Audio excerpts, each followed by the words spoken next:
In this subject, we will cover how our self-perception contributes towards our overall happiness and how to alter that perception for our benefit. We'll go over the self-image, self-esteem, the detriment of perfectionism, practicing self-forgiveness, frawing on our inherent worth. Like with all the subjects, feel free to jump ahead if you already know the information. Here I would like to mention the sponsor of the video, the Introducer app. Introducer is the place where all of us can meet together and create the community of friendship, support, and love that brought us here. Whatever connection you want to make in life, whether romance, friendship, exercise, gaming buddies, or anything else, the Introducer app has you covered. I, the creator of this course, am there, and I'd love for you to join me so together we can create something special. The link is in the description. Self-image refers to the perception we have of ourselves, encompassing our physical appearance, personality traits, abilities, and overall worth. It includes how we see our own physical body, our internal characteristics, our social roles, and our capabilities in academic and professional settings. Influenced by factors such as early experiences, social comparisons, cultural norms, personal achievements, and mental health, self-image shapes how we view and interact with the world around us. A positive self-image can lead to confidence and resilience, while a negative self-image can result in feelings of inadequacy and self-doubt. A positive self-image is also associated with higher self-esteem, better mental health, and greater life satisfaction. Conversely, a negative self-image can lead to issues like depression, anxiety, and low self-worth. How we view ourselves also affects our interactions with others. A positive self-image enables healthy, fulfilling relationships, while a negative self-image can lead to insecurity, dependency, or conflict in relationships. Self-image and self-esteem are closely related concepts but are not the same. Self-image is the mental picture we have of ourselves, including how we see our strengths, weaknesses, and overall persona.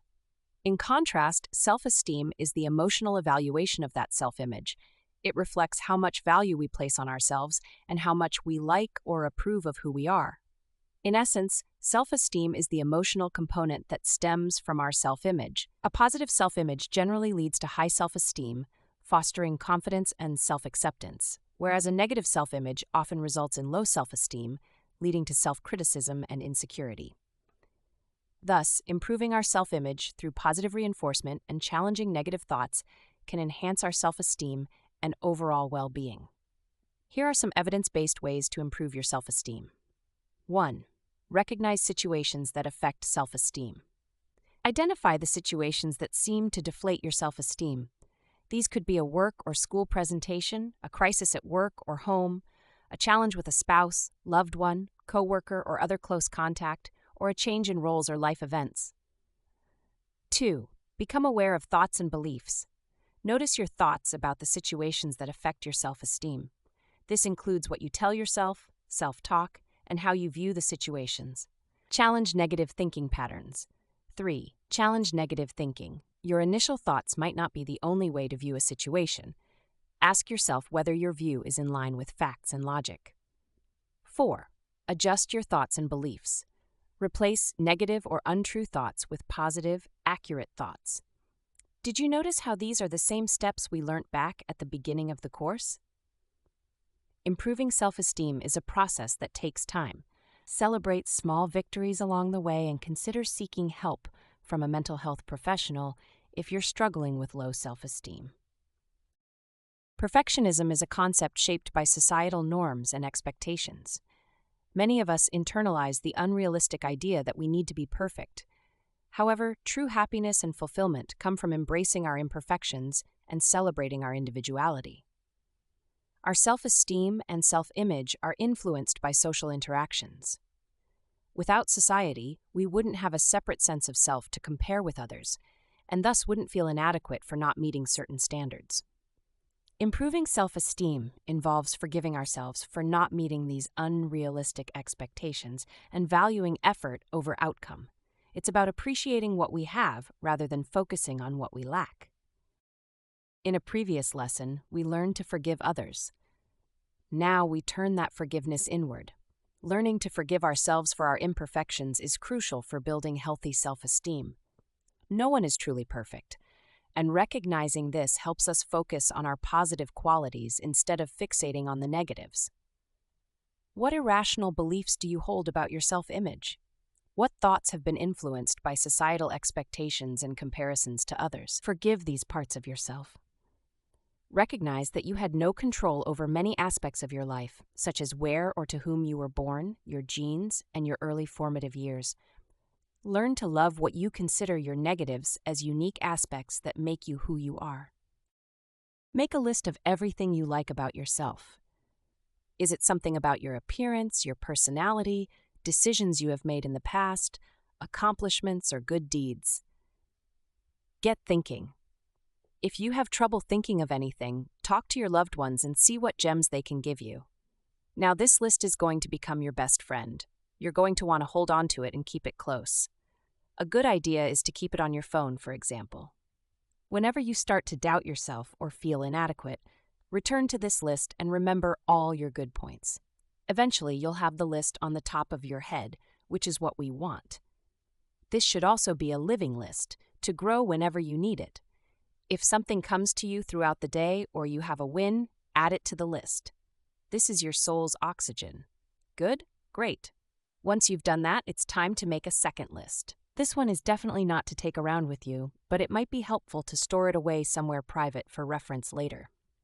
For this list, write down all the things you don't like about yourself. Is one list bigger than the other? Now it's time to use the skills you learned in our first few lessons and apply cognitive restructuring to your second list. Do you remember how to do Socratic reasoning? Are there any examples in your second list of distorted thinking, like all or nothing thinking, magnification, or minimization? Are you being too hard on yourself? And are you giving yourself credit where it's due? Now it's time to dispute these distorted beliefs. It might take some time for this new way of thinking to take hold, which is why it's important to keep this list somewhere you can come back to. But the more you replace the old irrational, distorted thinking with new positive and healthy views, the better you will feel about yourself. And the more you repeat this new thinking, the more ingrained it will become. On a final note, wherever you are feeling down, I want to encourage how amazing and valuable you are as a member of the human race. We humans are extraordinary beings, capable of remarkable resilience, compassion, and intellectual prowess. Our brains, with approximately 86 billion neurons, have led to groundbreaking discoveries and achievements that shape our world. Our unmatched capacity for creativity, evident in art, music, literature, and innovation, drives our species forward at momentous speeds. Despite comparatively weak natural defenses, we have become so dominant over every other species on the planet. We truly are the apex predators of planet Earth. As a species, we have advanced ourselves with medicine, technology, and living conditions to significantly increase our lifespan and comfort. Having mastered our own planet, we are reaching out into the solar system in a way completely incomprehensible for every other species. Yet with such dominance, our capacity for love and compassion is unmatched throughout the Earth. Humans are highly empathetic creatures, with mirror neurons allowing us to understand and share others' feelings, fostering deep connections and compassion. Our unmatched altruism, demonstrated through acts of self-sacrifice, charities, rescuing strangers, rehabilitating our world, and caring for all species, showcases our profound sense of community and compassion. Our extraordinary capacity for love extends beyond romantic relationships to include family, friends, pets, and even our environment. So when you are doubting your worth, remember these points. As a member of the human race, you have such rich intrinsic value. You have so much beautiful potential to do good in the world. The planet would be far less without you in it.